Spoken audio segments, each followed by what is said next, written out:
We may have thought we'd seen it all from the Democratic Party, but they've not even begun to hit bottom. Progressive Democrat Jay Jones is running to become Virginia's Attorney General again. Now, he ran and lost in 2021. Voters would have to be crazy to vote this guy in after the text messages surfaced recently that he sent in August of 2022. Now, that's the year after he ran and lost his first campaign to become AG. He tried to send the first text to a confidant, some guy named Mark.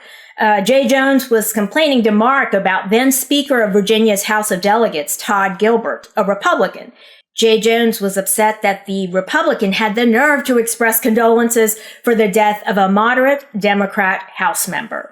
But Jay Jones accidentally hit send to a Republican state delegate, Carrie Coyner. She tells him, hey, you sent it to the wrong person, and by the way, they say nice things about everyone.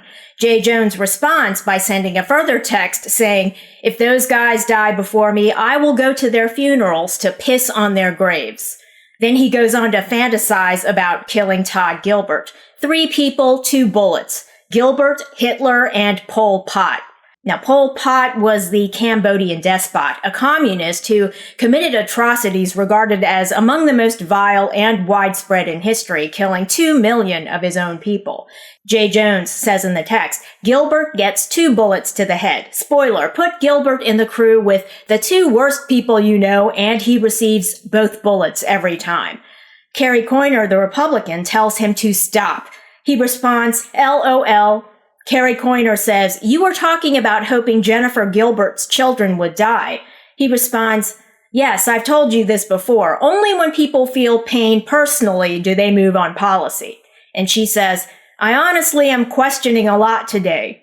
He responds, I mean, do I think Todd and Jennifer are evil and that they're breeding little fascists? Yes. So this guy, Jay Jones, is steeped in liberal social fantasies. People like that were needed to elevate Pol Pot into leadership.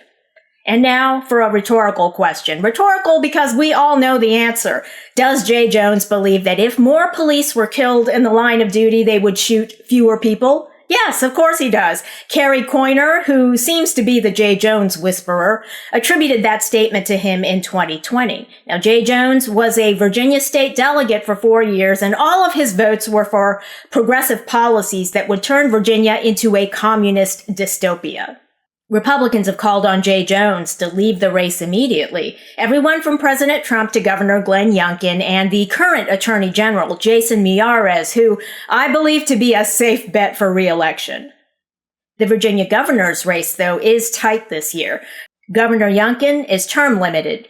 The candidates are the current Lieutenant Governor Winsome Earle-Sears, a former Marine and business owner, a proven leader. Now, she's running against Democrat Abigail Spanberger, a former member of the U.S. House of Representatives. She's also a former CIA officer under John Brennan, who might be indicted for his alleged role in a treasonous conspiracy to undermine President Trump's first term. Spanberger has proven her power-hungry bona fides. She recently told supporters, let your rage fuel you.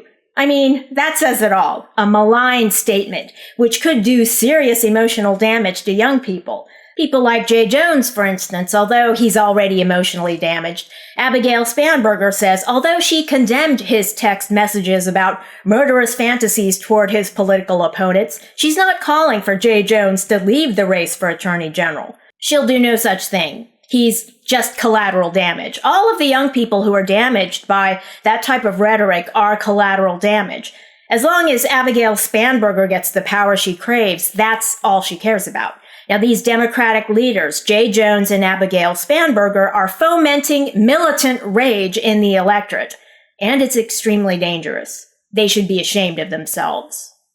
Spanberger is currently polling ahead of Earle-Sears by about 7 points, but I give the edge to Winsome Earle-Sears. Her strategy is focused on cultural issues, not economic, because in my view, while there's some economic pain in Northern Virginia with the federal job cuts, the state of Virginia has let it be known that the state is hiring.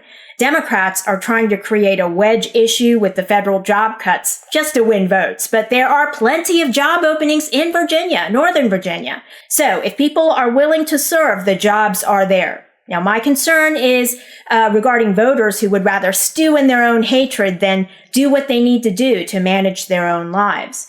Now, that's one of the benefits of freedom, but it's also a responsibility. Some individuals don't want the responsibility of managing their own lives, though. It's a learned helplessness.